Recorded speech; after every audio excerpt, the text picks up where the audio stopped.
Hi everyone, this is robin और मैं आप सभी को वेलकम करता हूं हमारी एक अमेजिंग सीरीज़ में, जो कि मैं आपके लिए डेली मॉर्निंग में 7 AM लेकर आऊँगा। ठीक है, तो देखिए ये सीरीज़ आपकी किस पर बेस्ड होगी। ये बेस्ड होगी आपके डेली करंट अफेयर्स पर। तो जैसे कि आपको पता है, आज है आपका 16 अक्टूबर 2020। तो यहाँ पर मैं स्टार्ट करूँगा हमारी अपनी इस डेली करंट अफेयर्स की सीरीज़ को, जिसके अंदर मैं आपको ना सिर्फ सवाल को उस पैटर्न पर बनाते हुए कि भाई आपको एग्ज़ाम में सवाल किस तरीके से मिल सकता है, और आपकी ये भी एक बहुत बड़ी आपके अंदर डाउट रहता है कि यार मुझे इंग्लिश में दीजिए या हिंदी में दीजिए। तो यहाँ पर मैं कोशिश करूँगा कि बाईलिंगुअली मैं आपको सवालों को और उसके साथ साथ जो उसके साथ एडिशनल पार्ट है वो आपको दे पाऊँ। बट द थिंग इज़ कि आपको मुझे यहाँ पर इस पार्ट में सपोर्ट करना पड़ेगा, और मुझे लगना चाहिए कि भाई आपको इस पार्ट में इंटरेस्ट आ रहा है, तो मुझे भी लगेगा कि जो मेरे एफर्ट्स हैं वो बहुत ही पॉजिटिव डायरेक्शन में जा रहे हैं। ठीक है, तो आपको कहीं जाकर कुछ भी ऐसा कुछ एक्स्ट्रा देखने की ज़रूरत नहीं है। डेली बेसिस पर मॉर्निंग 7 AM मैं आपके लिए ये हमारी सीरीज़ को कंटिन्यू करूँगा। डेली बेसिस पर मैं आपके लिए लेकर आऊँगा। तो जैसे कि आपके सामने है आज 16 अक्टूबर का हमारा ये करंट अफेयर्स का पहला session. This part will be presented by me, my name is robin. तो चलिए मैं आपके सामने बाईलिंगुअल क्वेश्चंस के फॉर्म में आपको मैं डेली करंट अफेयर्स का एडिशनल एक्स्ट्रा पार्ट देना चाहूँगा। तो देखिए पहला सवाल आपके सामने है, भारत पे ने अपने टीबी अभियान, जिसका नाम क्या है, टीम भारत पे, के लिए कितने क्रिकेटर्स को अपना ब्रांड एम्बेसडर बनाया है। यानी कि how many cricketers have BharatPe name their brand ambassador for their TV campaign, जिसका नाम क्या है, टीम भारत पे। तो देखिए यहाँ पर जो आपका सही जवाब हो जाएगा वो हो जाएगा 11। जैसे कि मैं अगर आपको यहाँ पर बताने की कोशिश करूँ ना, तो यहाँ पर आपके सामने है कि जो भारत पे है उसने अपना एक टीबी कैंपेन शुरू किया है, जिसका नाम क्या है, टीम भारत पे, जिसके लिए वो 11 क्रिकेटर्स को अपना ब्रांड एम्बेसडर्स बनाएंगे। अब ये जो टीम भारत पे होगी ना, इसके अंदर कौन कौन है, इसके अंदर रोहित शर्मा है, जसप्रीत बुमराह है, KL राहुल है, मोहम्मद शमी है, रविंद्र जडेजा है, उसके साथ साथ सुरेश रैना है, श्रेयस अय्यर हैं, पृथ्वी शॉ हैं, संजू सैमसन है, युजवेंद्र चहल हैं और शुभमन गिल शामिल हैं। अब देखिए ये जो आपकी टीवी सीरीज़ है, इसको जाने माने जो बॉलीवुड डायरेक्टर है ना, कौन, पुनीत मल्होत्रा, इनके द्वारा इसे डायरेक्ट किया गया है। तो ये मैंने आपको अपने इस पार्ट में पहला सवाल लिया कि भाई किस तरीके से आप भारत पे की, इस टीम भारत पे के जो प्लेयर्स हैं उनके बारे में जानकारी ले सकते हैं। अगला सवाल है आपके सामने, किस राज्य पुलिस ने बंछटा कंजर समुदाय को मुख्य धारा के समाज से जोड़ने की पहल शुरू करी है। यानी कि वो कौन सा प्रदेश है जिसकी पुलिस ने स्टार्ट किया है एक इनिशिएटिव, जहां पर वो कनेक्ट करेंगे बंछटा कंजर कम्युनिटी को मेन स्ट्रीम सोसाइटी से। तो आपके सामने ये सवाल था। अगर मैं आपसे बोलूं कि आप अपने आप में इस सवाल को आंसर करने की कोशिश करें, तो देखिए MP गवर्नमेंट यानी कि मध्य प्रदेश ने ये पहल शुरू करी है। तो मध्य प्रदेश की पुलिस ने बछड़ा और कंजर समुदाय को, जो समाज का मेन स्ट्रीम है, उसमें उन्हें जोड़ने की अहम पहल को शुरू किया है। अब देखिए इस इनिशिएटिव के तहत ये क्या करेंगे, इस समुदाय के जो यंगस्टर्स हैं उनको, जो वहाँ की निजी कंपनीज होती हैं, वहाँ पर वो फ्री ट्रेनिंग देंगे, इवन एम्प्लॉयमेंट का भी वहाँ पर उनको अपॉर्चुनिटी मिलेगा। तो ये जो स्टेट गवर्नमेंट है, ये इसके जो ये कंजर समुदाय है, इनके लोगों की इस पहल के अंदर वो शुरुआती जो इनका चरण होगा, उसमें लगभग 100 यंगस्टर्स को अलग अलग कंपनी में नौकरी भी देंगे। तो ये आपका यहाँ से एक सवाल बन जाता है, जो कि मैंने आपके साथ यहाँ पर डिस्कस किया। अब देखिए अगला सवाल है आपके सामने, कौमुदी मुंशी का अभी निधन हो गया है, वह एक प्रसिद्ध क्या थी। यानी कि Kaumudi Munshi has passed away, what was she famous for, किस चीज़ के लिए ये फेमस थी। तो आप सभी को अगर मैं बताना चाहूँ यहाँ पर आंसर, तो ये थी गायिका यानी कि सिंगर। तो देखिए ये हैं आपकी कौमुदी मुंशी, जो कि एक प्रसिद्ध फेमस सिंगर थी। इनका अभी हाल फिलहाल में डेथ हो गई है।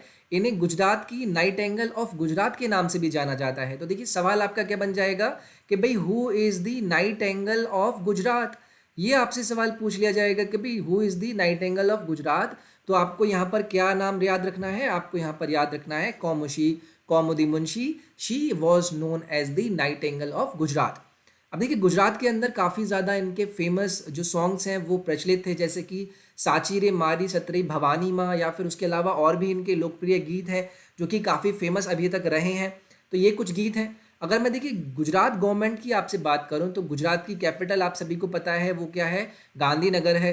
अगर गुजरात में जो प्रेजेंट आपके गवर्नर पोस्टेड हैं वो कौन है, वो है आचार्य देवव्रत, जो कि करंटली वर्किंग गवर्नर हैं।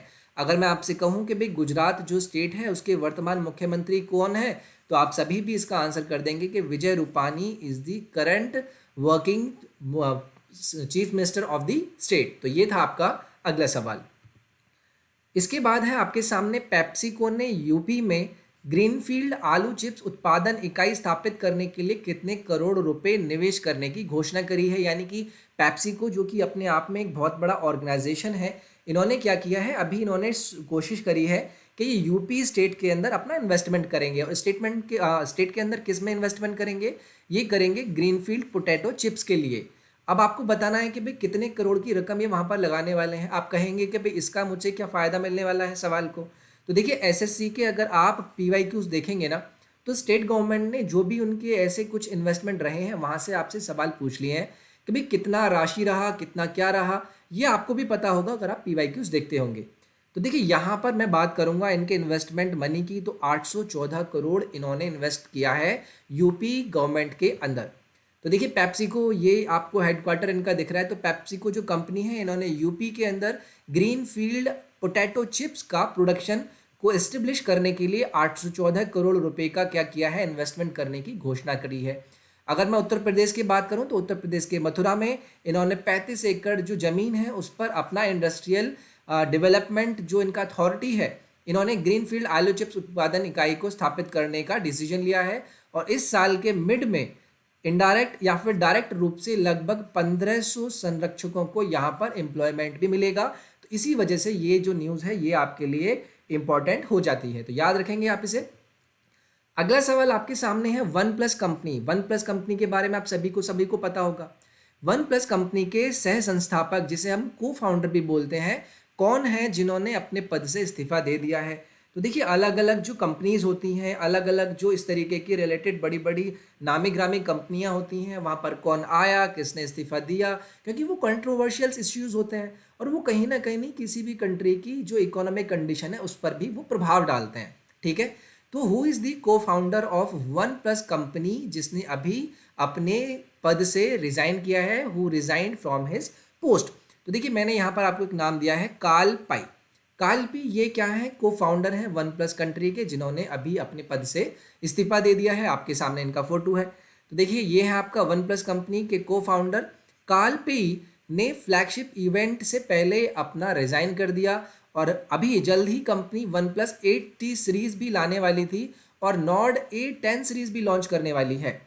टेक क्रंच कंपनी के अनुसार पेई नया वेंचर शुरू करने के लिए अपनी कंपनी छोड़ रहे हैं, मतलब अपना एक अलग अपना ये बिजनेस शुरू करना चाहते हैं। वन प्लस कंपनी की अगर मैं आपसे बात करूं कि कब इसको एस्टेब्लिश किया गया था, तो 2013 में ये खुली थी। और अगर मैं आपसे पूछूं कि ये जो वन प्लस कंपनी है इसका हेडक्वार्टर कहाँ पर है, तो ये आपकी चाइना बेस्ड क्या है, कंपनी है। तो ये हो गया आपका अगला सवाल।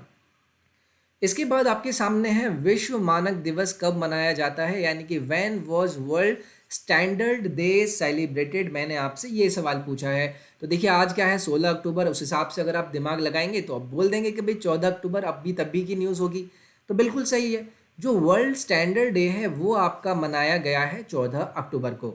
अब देखिए अगर मैं बात करूं, जो आपका ये अंतर्राष्ट्रीय स्टैंडर्ड डे है हर साल 14 अक्टूबर को इंटरनेशनल लेवल पे मनाया जाता है, जिसका मनाने का जो मुख्य उद्देश्य होता है, जो इनके कंज्यूमर्स हैं या फिर जो भी इनके उद्योग हैं उनके बीच वैश्विक अर्थव्यवस्था को माननीकरण के महत्व के बारे में जागरूकता बढ़ाना है। यानी कि जो भी इनके एम्प्लॉय हैं उनको आइडिया लग सके कि हम किस तरीके से काम कर रहे हैं, क्या करना चाहिए, सही क्या है, गलत क्या है।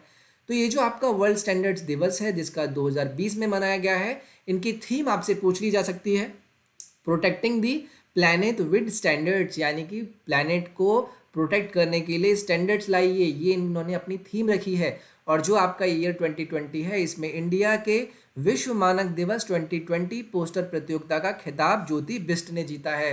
तो आपको इस पर्सनैलिटी को नाम को याद रखना है, ज्योति बिष्ट, जिन्होंने इसके लिए कराई गई भारत में प्रतियोगिता को जीता है। तो यहाँ पर आपका आंसर क्या हो जाएगा, 14 अक्टूबर इज दी अंतरराष्ट्रीय मानक दिवस।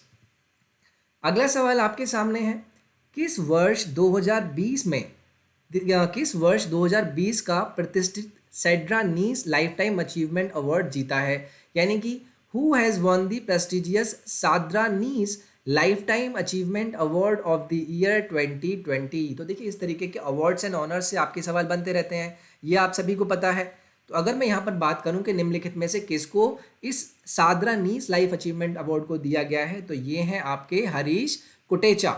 हरीश कुटेचा ये आपके हैं, इनको लाइफ टाइम अचीवमेंट भी दिया गया है सादरा नीस लाइफ टाइम अचीवमेंट अवार्ड में। अब देखिए ये आपके सामने है, इनको ये दिया गया है। तो हरीश कटोचा को बच्चों और जो आपके यंगस्टर्स होते हैं उनके अंदर जागरूकता को पूरा करने के लिए अमेरिका की तरफ से उन्हें प्रतिष्ठित बहुत बड़ा ही अवार्ड होता है सेड्रा नीस लाइफ टाइम अचीवमेंट अवार्ड दिया गया है। अब ये जो सेड्रा नीस लाइफ टाइम अचीवमेंट अवार्ड है ये उन लोगों को दिया जाता है जो सुरक्षा, आश्रय और बच्चों को युवाओं के भविष्यों के लिए अथक प्रयास करते हैं, यानी कि ये बच्चों के एम्पावरमेंट के लिए बहुत ज़्यादा काम करते हैं।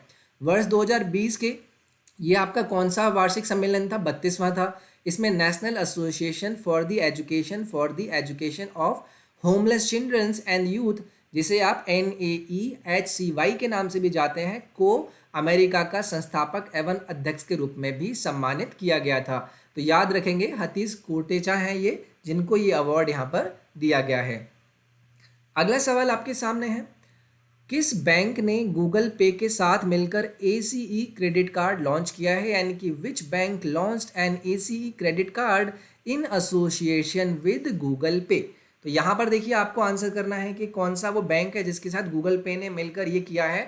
तो एक्सिस बैंक के साथ इन्होंने यानी कि गूगल पे ने मिलकर अपना एक ACE क्रेडिट कार्ड लॉन्च किया है। तो कैसे हम जानेंगे कुछ, तो देखिए ये आपका गूगल पे है, गूगल पे मिल गया है किसके साथ? एक्सिस बैंक के साथ, जहां पर अपने इस क्रेडिट कार्ड जो कि ACE क्रेडिट कार्ड है, इसके अंदर ही अनलिमिटेड कैशबैक की बात करते हैं, इसको लॉन्च किया गया है।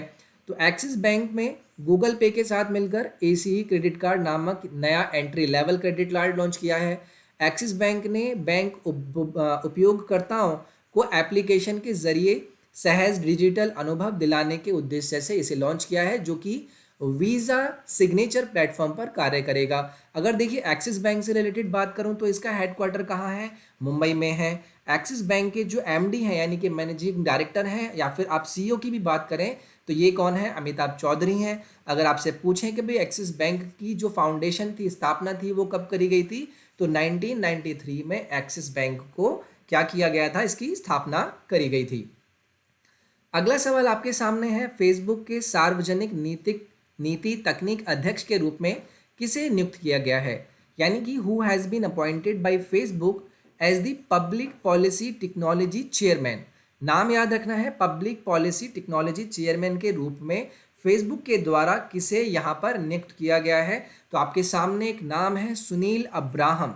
सुनील अब्राहम को एक्चुअली फेसबुक ने अपनी पब्लिक पॉलिसी टेक्नोलॉजी का चेयरमैन नियुक्त किया है। ये आपके सामने अब्राहम साहब जी हैं।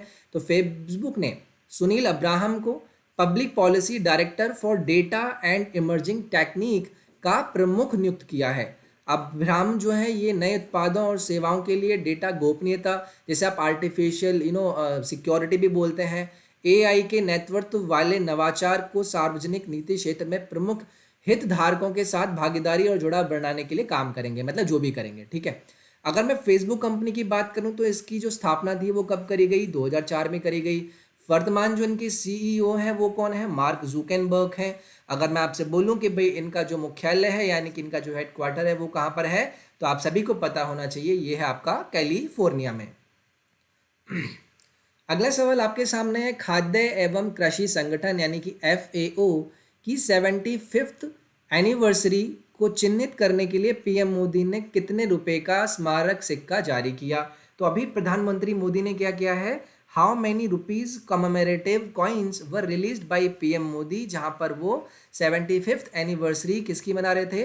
फूड एंड एग्रीकल्चर ऑर्गेनाइजेशन, जिसे हम FAO के नाम से जानते हैं। तो देखिए ये तो काफ़ी फेमस न्यूज़ में था। तो 72 रुपये का इन्होंने सिक्का यहाँ पर क्या किया है? लॉन्च किया है, जिसमें यहाँ पर इनकी 75वीं वर्षगांठ को मनाया जाएगा। नाम याद रखेंगे, FAO यानी कि फूड एंड एग्रीकल्चर ऑर्गेनाइजेशन। तो ये हैं हमारे मोदी जी, प्रधानमंत्री मोदी जी ने 14 अक्टूबर 2020 को, 16 अक्टूबर 2020 को ये जो आपका FAO है, FAO के तहत इनकी 75th जो वर्क एनिवर्सरी थी उनको चिन्हित करने के लिए 75 रुपये के स्मारक सिक्के को जारी किया। अगर मैं आपकी इस ऑर्गेनाइजेशन की बात करूं तो इसने आर्थिक एवं पौष्टिक रूप से देश के सशक्त बनाने में काफ़ी जल्द ही 8 विकसित फसलों पर 17 नए जैव दृढ़ किस्मों को राष्ट्र को समर्पित करने की भी घोषणा करी थी। और इस अगर ऑर्गेनाइजेशन यानी कि FAO की मैं बात करूं तो इसका मुख्यालय आपका कहाँ पर है? इसका मुख्यालय है आपका रोम में। और अगर मैं बात करूं इसके वर्तमान प्रमुख कौन है तो ये हैं आपके क्यू दोंग्यू। अगर मैं बात करूं कि कब इसको स्थापित करा गया था तो इसे करा गया था 1945 में। सो देखिए ये था हमारा आज का सेशन। आई होप आपको ये सेशन पसंद आया होगा। अगर पसंद आया तो प्लीज़ आप लाइक ज़रूर करें। और अगर मैं आपसे कहूं कि आप अगर SSC की तैयारी करना चाहते हैं तो आप अनअकैडमी से जुड़ें।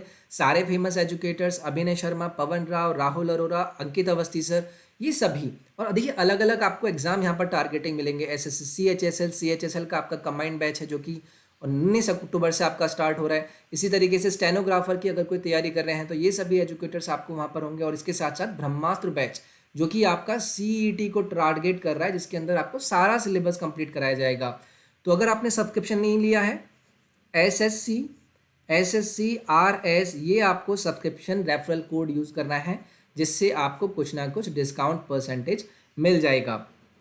तो आज 16 तारीख थी। मैं कल आपसे मिलूंगा आज के दिन की कुछ और इम्पोर्टेंट न्यूज़ के साथ। अपना मुझे प्यार ज़रूर दें, ऐसे ना करें कि बस आपने एक बार देख लिया। क्योंकि देखिए अलग अलग एग्जाम की अगर आप तैयारी करते हैं ना तो लास्ट में आपको क्या मिलता है, आपको एक साथ आप ढूंढने लगते हैं कि कहाँ से करंट अफेयर्स करें, कहाँ से करंट अफेयर्स करें। बट द थिंग इज आप अपने आप को डेली बेसिस पर तैयार रखिए और लास्ट में बस रिवीजन कर मारिए। मेरे ख्याल से वो आपके लिए परफेक्ट आइडिया रहेगा। ठीक है, तो this was all from my side. अपना ख्याल रखिए, मैं कल आपसे मिलूंगा। Take care, bye bye, thank you.